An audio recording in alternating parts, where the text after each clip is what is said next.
Hey boys, what you doing? Playing video games. Playing video games? Yeah. Want to make a mess instead? Yay! For today's mess, we're dumping water all over the floor. Welcome to Making a Mess with Daddy. Today we're doing magic with water. So for our first trick, we take a straw, we put it in the water, our water cup, we cap the finger, and ta-da! The water stays in the straw. And then when you remove your finger, it pours back out. Dad, can you help me do that? You do it. You can do it.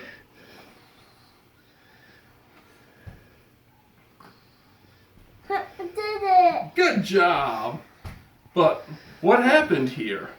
What happened was this little line on the straw is about level with the surface of the water. And when we pull it up, the water level went down a little bit, which means that the air in this tube had to expand to take up more volume, which means that the air pressure in the straw has lowered.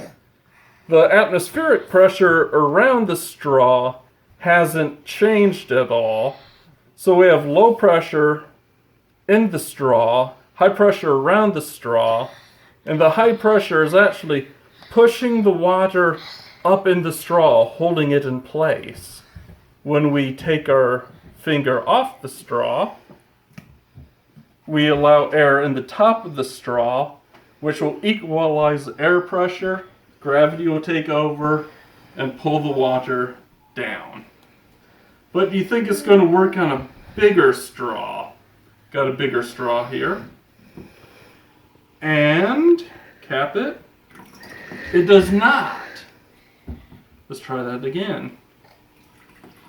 The water will stay there for just a second, but then it will pour out from the bottom up.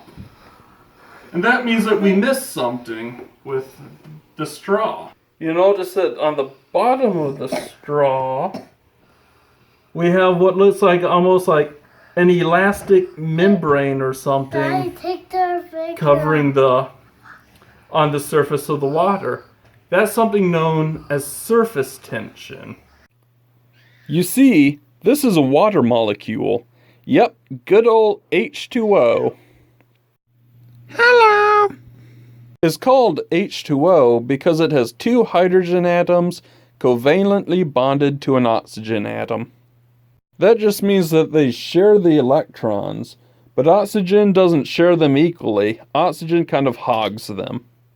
That gives the oxygen a slightly negative charge and the hydrogen atoms a slightly positive charge. Since opposites attract, the hydrogen atoms will be attracted to the oxygen atom of a neighboring water molecule. Buddy. Pal. Buddy. Pal. They'll form a weak bond called a hydrogen bond. Let's be Facebook friends. Okay! These hydrogen bonds will cause the water molecules to stick to each other. Now in the water, each molecule will bond to 4 of its neighbors. This is something known as cohesion. But at the surface, the water has air on one side, and air is full of a bunch of neutral molecules that water won't be able to bond with. Let's be friends! Meh. So the water molecules at the surface will just bond extra tight to one another. We need a hug! This creates surface tension. And surface tension is strong enough to allow bugs to walk across the water, or, in our case, hold the water in the straw. But on the bigger straw here, it doesn't work. It's enough to hold it there for just a second, but then the surface tension breaks down and the water falls out. But that gives me an idea. Yeah. if we had something to kind of cover the bottom and just keep hold the water up so that the surface tension doesn't break down, we could probably use something with a much larger opening and still hold the water up in there. So let's do that now. For this magic trick, we need some sort of cardstock. This is a paper plate that I cut a circle out of. A somewhat rigid plastic cup. And of course, water.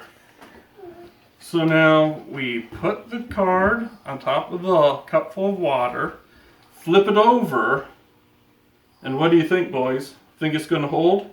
Yeah. Yeah? What do you think, Christopher? Yeah. It's going to hold? All right, let's take my hand away, and oh! It holds! Now, just like with our straw experiment, what happened was a tiny little bit of water leaked out of here when I flipped it upside down. And that means that a little bit of water leaked out and no air got in. Up here, there is less air pressure than the surrounding air pressure. So the surrounding air pressure is pushing up on that lid, holding it in. And since we have a solid lid holding it in instead of just the surface tension of the water, it holds really well. In fact, I can move it up and down. So, all this kind of begs the question of how much water can we hold upside down like this? I mean, we know we can hold a little bit of water, but can we hold more? Let's find out. Okay, so we have a couple of things here. We have a mason jar full of water, and we have Das Boot full of water. So let's try the mason jar. Let's have the wax side up. All right, boys. There's 1 pound of water in this mason jar. Do you think it's going to hold? No. No? What do you think, Christopher? I think no or yes. No? I think Let's no. find out. I think yes. Oh, it holds. Yes. All right, let's try Das Boot.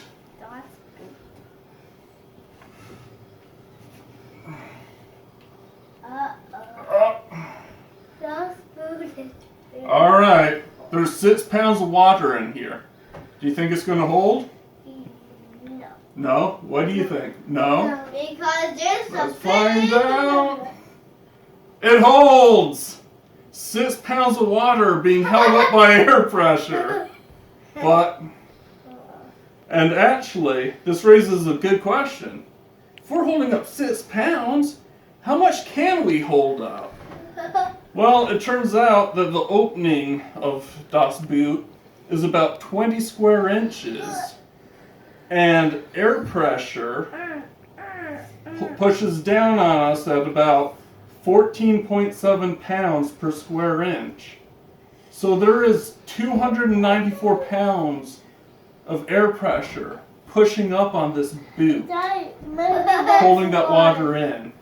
So it would require a column of water 34 feet high to have enough weight pushing down on this plate to overcome the air pressure pushing up on it. But it's a very delicate balance. The only thing keeping the air from getting into this boot and upsetting the air pressure inside this boot is this little bead of water right around the edge, making an airtight seal. And with the tiniest little tap, it all comes crashing down. But this little guy holds without a card. How do you think we did that? Do you think we held it up there by the cohesion of the air, of the water? Do you think we held it up by surface tension? By that. By what? That. That? That. That's put right. it in that green water. We have a screen across the top, which, combined with surface tension, holds the water in. Okay, I'm ready. So let's make one of these. Okay, so to make our magic pouring jar, you're going to need some water, of course. You're going to need a mason jar lid with the insert removed. You're going to need the mason jar that it screws onto. You're going to need some pantyhose. And you're going to need some scissors. We got sharp scissors here, so adult supervision is required. First thing you need to do is cut out a square of fabric from the pantyhose. So, I cut out a square of pantyhose about like this, and we're just gonna stretch it over the lid of the mason jar. Take our ring and screw it down.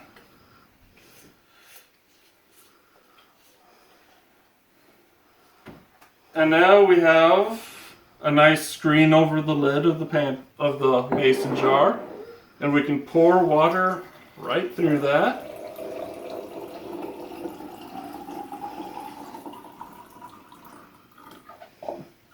Then put a card or paper plate on top of it, flip it over, and ta-da!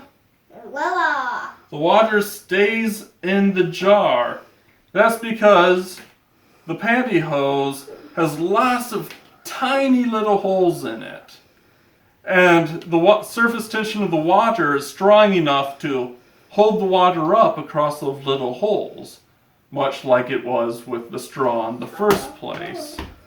And the pantyhose just kind of hold up the bulk of the water. But the balance is ever so slight.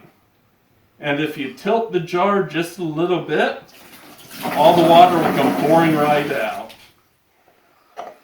That's it. I hope you enjoyed our magic show, and we'll see you next time on Making a Mess with Daddy.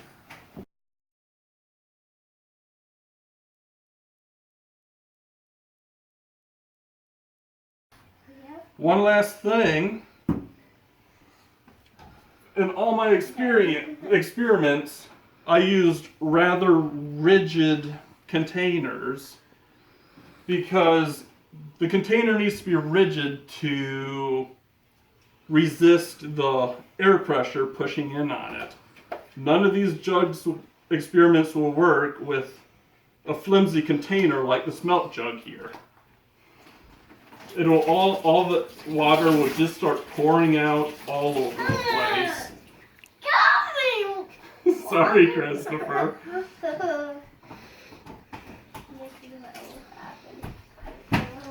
And no matter how much water comes out, the atmosphere is just going to crush the melt jug, keeping the pressure inside the jug at atmospheric pressure. Water.